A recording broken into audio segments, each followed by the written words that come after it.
Hi there, everyone, and welcome to the Homespun Wife. My name is Sherry, and I'm so glad that you are here with me for this video today.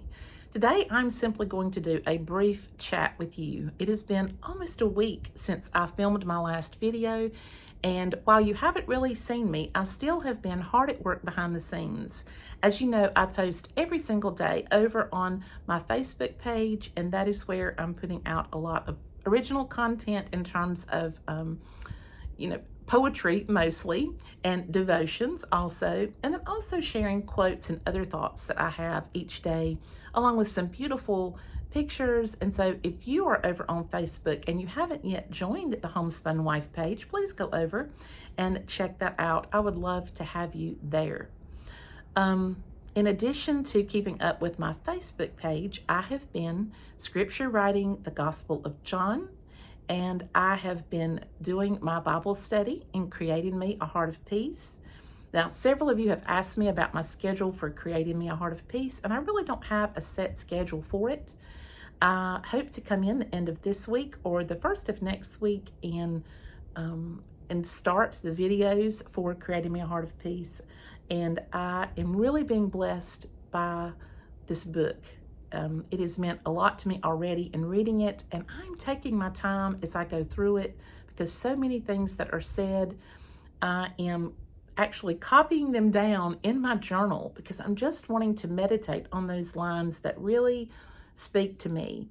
And so I just advise you not just to maybe rely on the book itself, but if you have a separate notebook when you're getting ready to do this Bible study, pull that along with you. And little things that make you stop and think, or that inspire you, or that just, I don't know, God highlights them for you. Write those down in your notebook. And then throughout the week, maybe in the mornings when you get up, you could focus on those and just think about them briefly and keep them in your mind all day as you are doing this study, because it is a wonderful study on having a heart of peace, which is so important. And peace has been my theme word for 2024, and I have experienced tremendous peace this year. And I am looking now and praying towards what my word of the year will be in 2025. And I had something in mind. I really felt like I was kind of being led that way.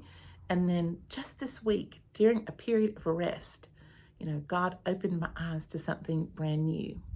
So it looks like I might be changing my original thoughts. And that's why I always like to give myself time and to both pray and meditate, and then time to study the scripture and let the Lord move in my life to show me exactly what He wants my theme word to be for the new year as it approaches. So when I know, I'll be sure to tell you guys. And today I thought I would share with you a few things that I was doing in addition to these things. One thing that I decided I was going to do this past week is I was going to get myself an embroidery kit and refresh my embroidery skills. I have been a cross stitcher for most of my life, starting in my teenage years and going forward. But cross stitch takes so long, don't you think? It really does. It's like a very intense type of activity. And I have a couple of projects that I'm looking forward to finishing, but I can never quite get over the finish line with them. Maybe one of these days I will. But when I saw this little embroidery kit, I thought, you know what? I really want to do this. I want to brush up my embroidery skills and remember the names of some of these stitches, like the lazy daisy stitch or the satin stitch and all of these things, the French knot and the chain stitch and the outline stitch. And all. I thought, I'm going to pick this up. So I'll show you what I've done so far. I'm not finished yet, but I think it looks pretty good so far. There you go. This is what I've done. I'm right here, as you can see. I'm not quite finished now with this this leaf. I've done this one, but not this one. And then I have a few more right here to do. And then I also have not filled in the purple part, which I think is going to be a lot of fun. But I did do the daisies here. I did do the little, or they kind of look like sunflowers, I guess. I'm not really sure, but that's like a filled daisy stitch there. And I did the little French knots in the center, and they're not perfect, but I'm regaining my skills, so nothing is going to be perfect with me right now. And the little pink French knots here on these pretty stems And so hopefully when I get finished, I will show it to you and it will look like this. And when I bought this kit, right next to it was a Christmas section, and they had a Christmas embroidery kit that was sort of an easier one like this is. And I thought, I'm going to buy that too. And if I don't do it this year, I'll do it next year. But it looks like it's moving so quickly. I am going to jump in and do that Merry Christmas embroidery. So I'll let you know if I decide to do that.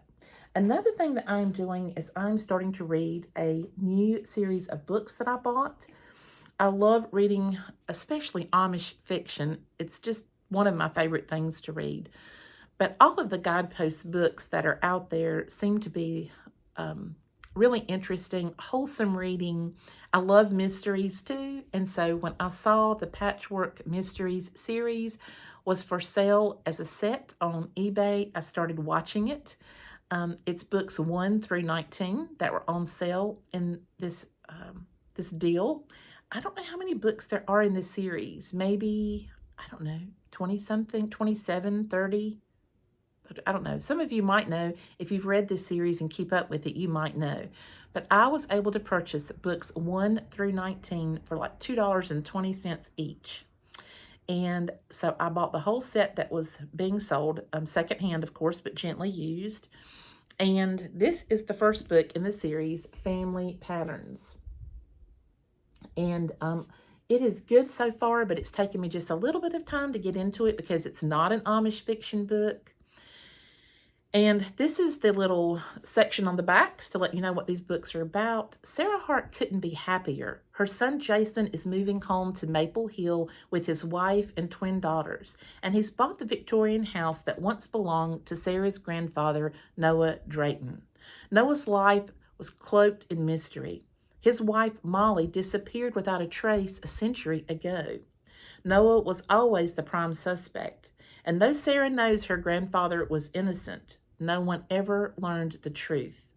But when Sarah's granddaughters uncover a forgotten passageway in their old house, they also find an antique quilt with a hidden message and the only clue to the disappearance of Molly Drayton. Sarah finds herself wrapped in a 100-year-old mystery. As she restores the old quilt, she uncovers clues within the fabric that lead her to family secrets better left forgotten. Will she ever be able to clear her grandfather's name? Sarah discovers that the threads that bind this patchwork family together are stronger than she ever could have imagined. And so that is, that's the theme of this first book called Family Patterns. And so I am, I'm reading this. That's something that I'm trying to really get myself into now. It's picking up a little bit, and I'm starting to really get to know the characters and feel more, interested in what's going to happen. And because it's sort of a different book than I have been reading for my nonfiction or my fiction materials, it's just taken me, a little bit of time to get into it. Have you ever done that? Have you ever read, like you have one type of book that you really enjoy reading just for pleasure, just to kick back and just to do some light reading, and when you try to read something else, your mind just sort of has a tough time clicking on. I don't know, maybe I'm the only person that has that happen, but anyway, I'm getting into it now. And if you've read that series of Patchwork Mysteries, I'd be curious to know if you enjoyed it, and what other books have you read in the Guidepost series? They have, I don't know, they have quite a few. I do know they have an Amish series. It's like Amish Mysteries or something, and I haven't read those, and I think I would enjoy those the best. So I may have to check that out and see if I can find those over on eBay. I really don't want to pay the full price for books. I like holding a physical book though. Like some people only like to read, like they enjoy their final reading on a Kindle, and I've done that. I have a Kindle, I have an iPad. I've read my books that way. I've looked at magazines that way. I know it is popular. It saves paper and space and other things, but there's something about physically holding onto a book that just feels really grounded for me. I also like writing physically on paper and drawing the same. So that's just maybe part of my personality there. Another thing that I have been diligently working on has to do with Hanukkah. And you might think, Hanukkah, what in the world? Well, a number of years ago, I had a neighbor who was Jewish. Well, her husband was Jewish, and she was a Christian. She was brought up a Christian, but she celebrated with him a lot of Jewish holidays. And one of the holidays that she celebrated was Hanukkah. And I'll be honest, I only knew a minimal amount about Hanukkah. I'd never really taken a lot of time to focus on it. But when she got ready to move from being my next door neighbor, her husband had to go into like a nursing home, and she decided to move to another part of town where she could live near her sister. She gave me her menorah, and it was so beautiful. I fell in love with it, and I want to show it to you. This is it. Is that not beautiful? And I thought, you know what? I am going to use this. I'm going to find a way to use this and celebrate Hanukkah, because Jesus celebrated the Festival of Lights, or the Feast of Dedication, as it is sometimes called. And so as I began studying more about it and thinking of ways that I could celebrate Hanukkah as a Christian, I wrote out some scriptures that had to do with Jesus being the light. And there for a couple of years, my husband and I celebrated Hanukkah. Every evening at sundown during Hanukkah, we would light one of the candles, and we would repeat the scripture verse that I had set aside for that night. And we would contemplate that Jesus is the light of the world. He is the Messiah that was promised. And so while the Jewish people do not maybe celebrate it in that exact way, obviously, since we believe that Jesus is the Messiah, we wanted to adapt this tradition for our Christian family. So I shared that on my personal Facebook page. I showed pictures each night at sundown of us lighting the candles and the verses that we used. But when I got rid of my personal Facebook page, that went away. So I don't have access to that anymore. And so I'm having to start over. And it's been a great thing for me to refresh my memory about Hanukkah and the meaning of the Festival of Lights.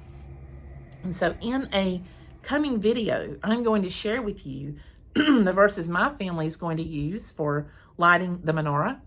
And I'm going to talk a little bit more about how you can celebrate Hanukkah in your life. As I was taking notes this morning in my journal over some of these things and reading over some of the notes and scriptures that I have put aside as I study about Jesus, the Messiah, and the beautiful light, that he has given to us. I just have pages here of scripture, that I've written down.